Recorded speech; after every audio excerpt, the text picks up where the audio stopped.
जय श्री कृष्ण। नमस्कार मित्रों, कैसे हो आप लोग? अच्छे हो? उम्मीद करता हूँ और ईश्वर से प्रार्थना करता हूँ कि आप लोग अच्छे रहो, स्वस्थ रहो, खुश रहो। मित्रों, आजीवन हम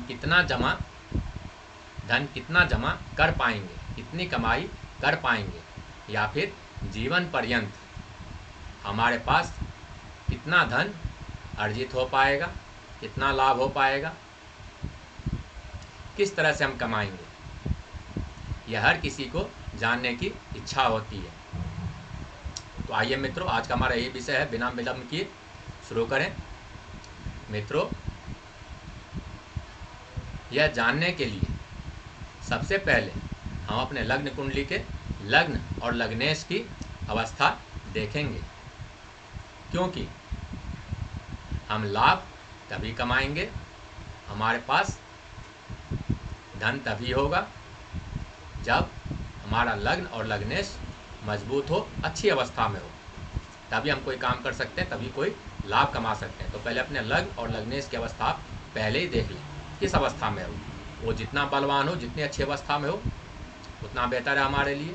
इसके बाद मित्रों, कुंडली का 11वां स्थान, ये स्थान जो कि लाभ का स्थान होता है, चाहे किसी भी लग्न की कुंडली हो, चाहे आपकी किसी भी लग्न की कुंडली हो, या मकर लग्न की कुंडली मैंने बना रखी है, आपकी किसी भी लग्न की कुंडली हो सकती है। तो 11वां स्थान जो कि लाभ का स्थान है मित्रों, यह देखिए कि उसमें कौन कौन से ग्रह की दृष्टि है, कौन कौन से ग्रह की युति है, पहले आप ये देख लीजिए। इसके बाद मित्रों, यह देखिए कि उसमें कौन सी राशि बनी है। ये राशि जो यहाँ पर 8 नंबर लिखा है मित्रों, आपके लग्न कुंडली में कोई भी राशि लिखी हो सकती है।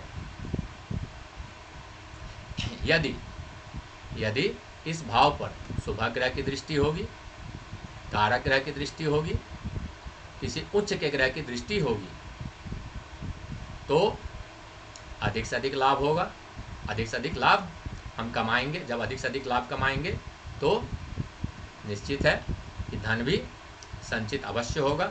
इसके बाद मित्रों, यदि जो लाभ भाव में जो भी राशि लिखी है, जैसे कि मैं भी कह रहा था, जो भी राशि लिखी है उसके स्वामी देखिए कहाँ बैठे हैं।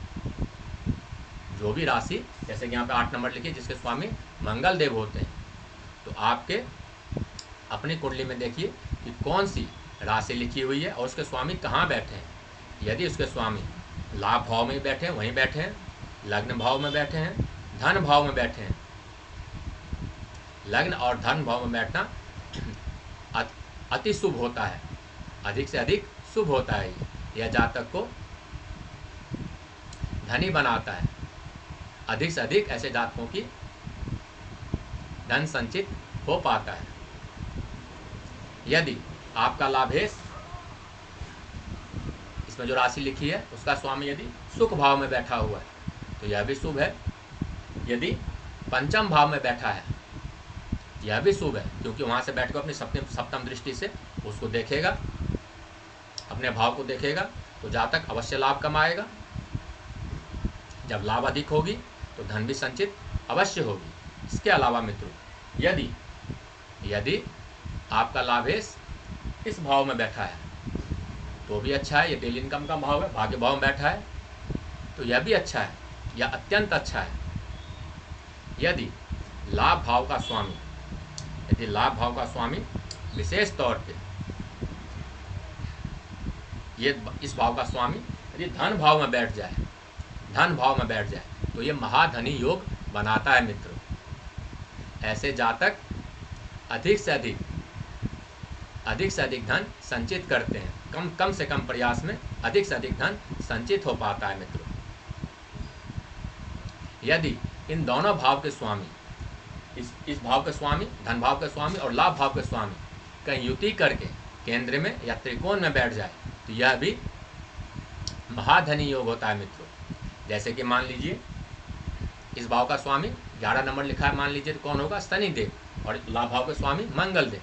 यदि मंगल और शनि की युति केंद्र में कहीं भी हो जाए केंद्र भाव में कहीं भी हो जाए या त्रिकोण में, यहाँ पे या लग्न में हो जाए तो यह अति शुभ होता है। और ऐसे में जातक धनवान बनता है, निश्चित है। ये कम से कम लाभ में, कम से कम परिश्रम में, कम से कम कोशिश में अधिक से अधिक लाभ पाता है, अधिक से अधिक धन की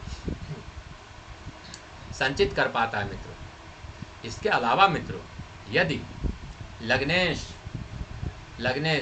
जो भी आपके पहले भाव के स्वामी बन रहे हो आपकी कुंडली में, यदि वो धन भाव में बैठ जाए, दूसरे भाव में, या फिर दूसरे भाव का स्वामी लग्न भाव में आके बैठ जाए, तो यह भी एक धनवान योग होता है, धनी योग होता है, जिसमें जातक कम से कम परिश्रम में अधिक से अधिक धन अर्जित करता है। और ऐसे जातकों को पैतृक संपत्ति का भी लाभ अवश्य होता है मित्रों, यह निश्चित है।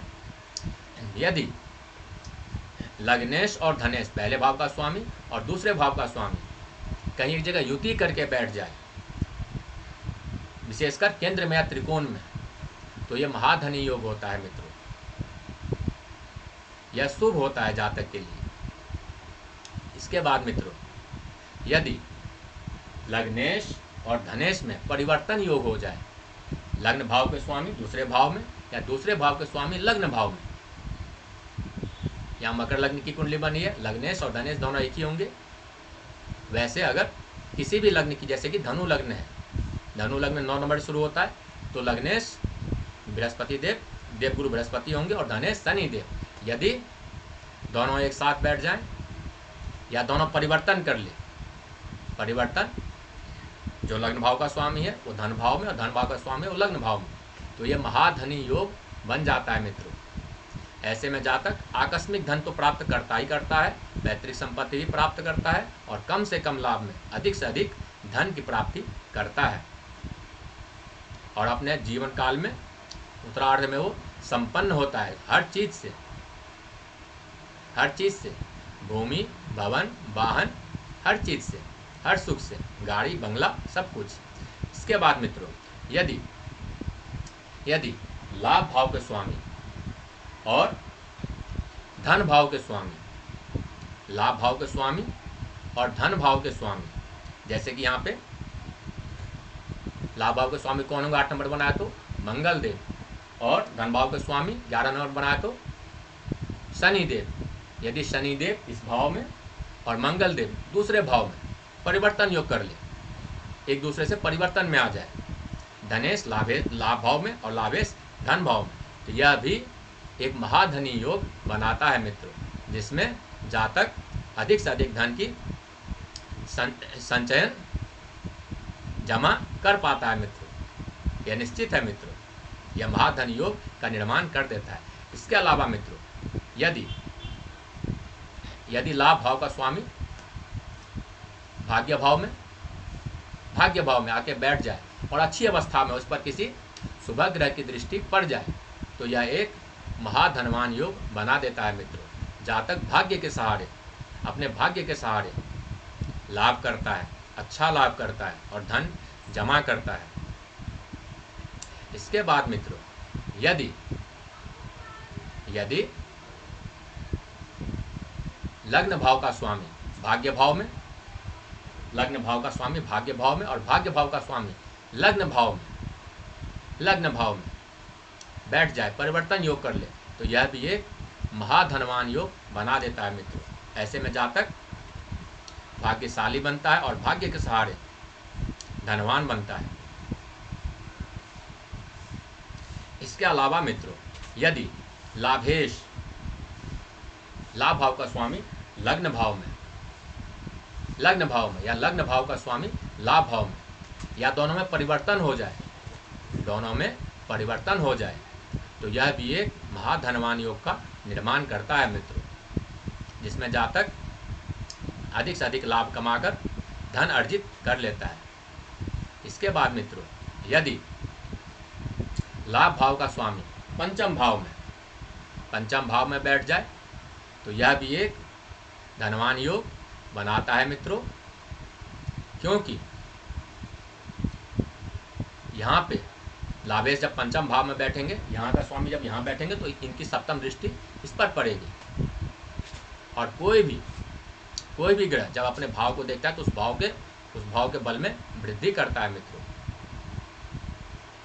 इसके बाद मित्रों, यदि इस भाव का स्वामी सप्तम भाव का स्वामी लाभ भाव में या धन भाव में बैठ जाए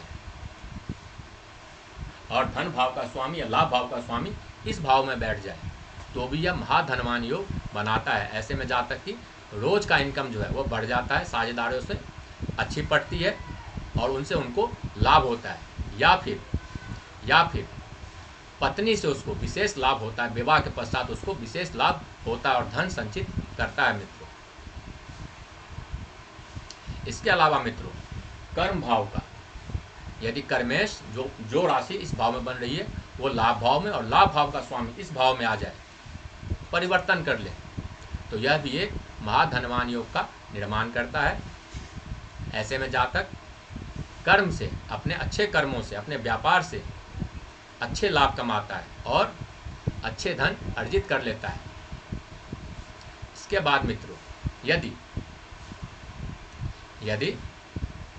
लाभ भाव का स्वामी और सुख भाव का स्वामी इस भाव का स्वामी परिवर्तन कर ले, या फिर सुख भाव का स्वामी जो राशि इसमें लिखी है और जो धन भाव में लिखी है राशि, उन दोनों भाव का स्वामी परिवर्तन कर ले, परिवर्तन योग, सुख भाव का स्वामी धन भाव में और धन भाव का स्वामी सुख भाव में, या फिर सुख भाव का स्वामी लाभ भाव में और लाभ भाव का स्वामी सुख भाव में।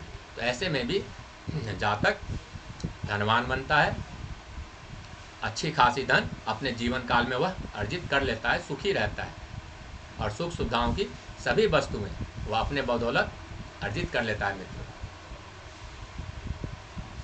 तो मित्रों, यह सब सूत्र थे कुछ प्रमाणित सूत्र, ज्योतिषीय सूत्र जो कि अटल हैं, अचूक हैं। तो देखिए मिला के मित्रों, आप इनमें और भी बहुत सारे योग हैं धनवान बनने के मित्रों, लेकिन जो मुख्य योग है, जो निश्चित है, वो मैंने आपको बताई है, जो आप आसानी से समझ सकते हैं, जान सकते हैं। तो मिलाइए मित्रों, देखिए।